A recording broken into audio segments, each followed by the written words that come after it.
Tuesday morning last week முருங்கைக்கீரை வச்சுருந்தேன் இல்லைங்களா ஃப்ரிட்ஜில், அது எவ்வளோ ஃப்ரெஷ்ஷாக அப்படியே இருக்குது பாருங்கள். நான் பிளாஸ்டிக் கவர் எதுவும் யூஸ் பண்ணலை, சில்வர் பாக்ஸில் வச்சு தக்காளி கூடையில் டிஷ்யூ போட்டு வச்சுருந்தேன். ஸோ அப்படியே ஃப்ரெஷ்ஷாக இருக்குது பாருங்கள். ஸ்கூலுக்கு எப்போவுமே குட்டீஸ்க்கு கீரை சாதம் நான் ப்ரிஃபர் பண்ண மாட்டேன். அன்னைக்கு கீரை சமைக்கும் போது வேறு ஏதாவது அவங்களுக்கு சிம்பிளாக ரொம்ப கம்மியான குவான்டிட்டியில் வந்து பேக் பண்ணி கொடுத்துருவேன். வந்ததும் வந்து கீரை சாதம் நானே ஊட்டி விட்டுருவேன். ஸ்கூலுக்கு கொடுத்தமிச்சா ஒழுங்காக சாப்பிடுவாங்களா இல்லையான்றது ஒரு டவுட் எனக்கு.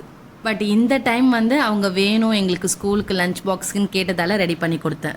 எல்லோரும் கிளம்புனதுக்கப்புறம் எனக்கான டைம் நான் எடுத்துக்கிட்டேன். நல்லா ரிலாக்ஸாக உட்காந்து ஹேருக்கு நல்லா ஆயிலை சூடு பண்ணி நல்லா ஒரு 1/2 hour கிட்ட மசாஜ் பண்ணிவிட்டு அதுக்கப்புறம் ஹேர் வாஷ் பண்ணால் தான் அந்த வீக்கே கம்ப்ளீட் ஆன மாதிரி இருக்கும் எனக்கு. கொஞ்சமாக வந்து தேங்காய் எண்ணெயும் அந்த செக்கில் ஆட்டின நல்லெண்ணெயும் வந்து மிக்ஸ் பண்ணி லைட்டாக சூடு பண்ணிக்கிட்டேன். டபுள் பாயிலிங் மெத்தடில் பண்ணோன்னா ரொம்பவே பெஸ்ட்டாக இருக்கும். பட் இந்த டைம் வந்து நான் அப்படியே தான் சூடு பண்ணிக்கிட்டேன். வீடியோ பிடிச்சிருந்தா லைக் பண்ணி சப்ஸ்கிரைப் பண்ணிக்கோங்க. பாய்.